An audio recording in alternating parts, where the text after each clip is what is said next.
Dear viewers, important যে বিষয় সেটা হচ্ছে West Bengal regional school service commission western region Bankura, অর্থাৎ বাঁকুড়াতে অবস্থিত যে ওয়েস্টার্ন রিজিয়নের অফিস, সেখান থেকে রিভ্যালিডেটেড স্টেট সার্টিফিকেট 2011 দেওয়া হবে।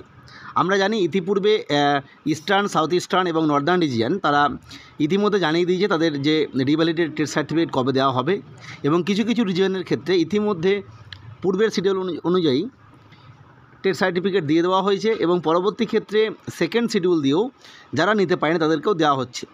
ঠিক সেই মতো আজকে আমরা দেখতে পাচ্ছি ওয়েস্টার্ন রিজিয়ন, যেটা বাঁকুড়াতে অবস্থিত, তারা জানিয়ে দিল যে this is inform all concern that revalidated TET certificate 2011 for the candidate of West Bengal regional selection western region Bankura will be distributed as per following schedule from 11 AM to 4 PM।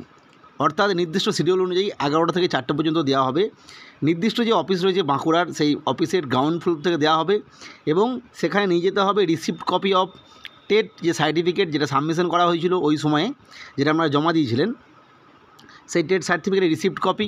এছাড়া admit card, TET 11-এর যে admit card সেটা যদি হারিয়ে যায় সেক্ষেত্রে GD করতে হবে, এবং অবশ্যই একটা ফটো আইডেন্টিটি প্রুফ।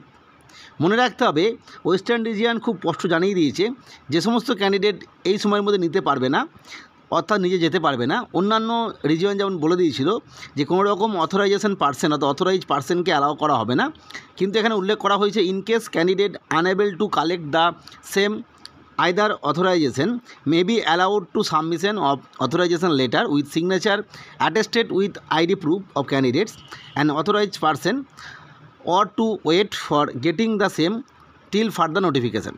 অর্থাৎ যারা এই সময়ের মধ্যে নিজে যেতে পারবেন না তাদেরকে অথরাইজেশন পার্সন যে অথরাইজেশন লেটার সেটা দিয়ে নিতে পারবেন, বা সেক্ষেত্রেও যদি সম্ভব না হয় সেক্ষেত্রেও কিন্তু পরবর্তী ক্ষেত্রে পুনরায় নোটিফিকেশান দেওয়া হবে পরবর্তী যে ডেট সেটা দেওয়ার জন্য। অর্থাৎ আমরা বুঝতে পারছি এখানে অথরাইজেশন পার্সন অথবা অথরাইজ পার্সন অ্যালাউ করা হচ্ছে, এবং অবশ্যই মনে রাখতে হবে যে যদি কেউ কোনোভাবে অথরাইজেশন পার্সনও না পাঠাতে পারে সেক্ষেত্রে পরবর্তী ক্ষেত্রে নোটিশ দেওয়া হবে পরবর্তী ডেট হিসাবে, মপ আপ ডেট হিসাবে। আমরা যদি ডেট শিডিউলটা দেখি তাহলে দেখব 15/7/24 যারা জমা দিয়েছিলেন রিজিওন অফিসে তাদেরকে দেওয়া হবে 22/4/25, এবং যে সমস্ত ক্যান্ডিডেটের নাম সবাইকে দেওয়া হবে, অর্থাৎ 15/7/24 যারা জমা দিয়েছিলেন তারা প্রত্যেককেই 22/4/24 পাবেন। 16/7/24 যারা জমা দিয়েছিলেন তারা 23/4/25 পাবেন। ঠিক একই রকমভাবে 18/7/24 যারা জমা দিয়েছিলেন যাদের নাম শুরু হচ্ছে এ থেকে পি এই লেটারগুলোর মধ্যে তারা পাবে 24/4/25, এবং যাদের শুরু হচ্ছে এন থেকে ওয়াই তারা পাবেন 25/4/25। অর্থাৎ এইভাবে কিন্তু পরপর যে নামের লেটার সেই অনুযায়ী পরপর দিয়ে দেওয়া হয়েছে।